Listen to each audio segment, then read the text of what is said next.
Ariane Oberband fait le tour des grands titres d'actualité de la dernière semaine dans vos médias.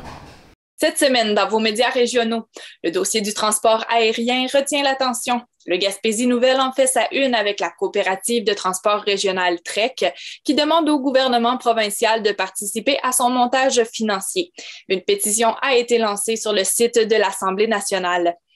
Selon Magaspésie, l'ex-ministre des Régions, Gaétan Lelièvre, constate qu'il coûte 2 fois plus cher de faire un trajet aérien entre Montréal et Gaspé qu'un équivalent dans les autres provinces.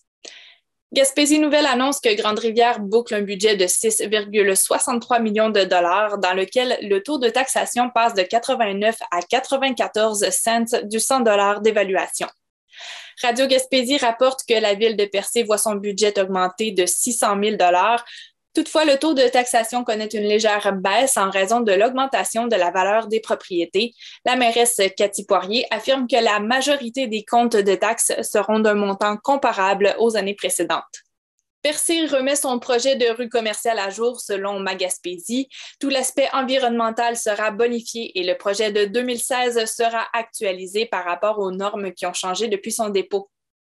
Le maire de Sainte-Thérèse de Gaspé s'en prend au CI3S et au centre de services scolaires qui n'en font pas assez en matière de compostage et recyclage, selon lui. À Radio CHNC, il attribue en partie la hausse de la facture des matières résiduelles de 35 $ à l'absence de politique de gestion de ces matières dans ces institutions. Québec est sur le point de déposer son projet de loi pour mettre fin aux hydrocarbures, selon Radio CHNC. Le ministre de l'Énergie et des Ressources naturelles, Jonathan Julien, a annoncé que les modalités seraient remboursées à l'industrie, mais pas les gains spéculatifs. La députée de Gaspé, Mégane Perry-Melançon, se voit attribuer de nouvelles responsabilités au sein du Parti québécois.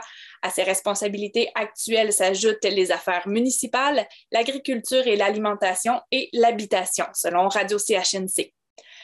Les recherches océanographiques pourraient connaître un ralentissement selon Radio-Canada, alors que le navire NGCC Hudson, qui servait à documenter le milieu, n'est plus en service. Son remplaçant sera prêt seulement en 2025. Et selon Radio-Gaspésie, la stratégie d'installer des caribous dans des enclos pour assurer leur sauvegarde est critiquée par des environnementalistes.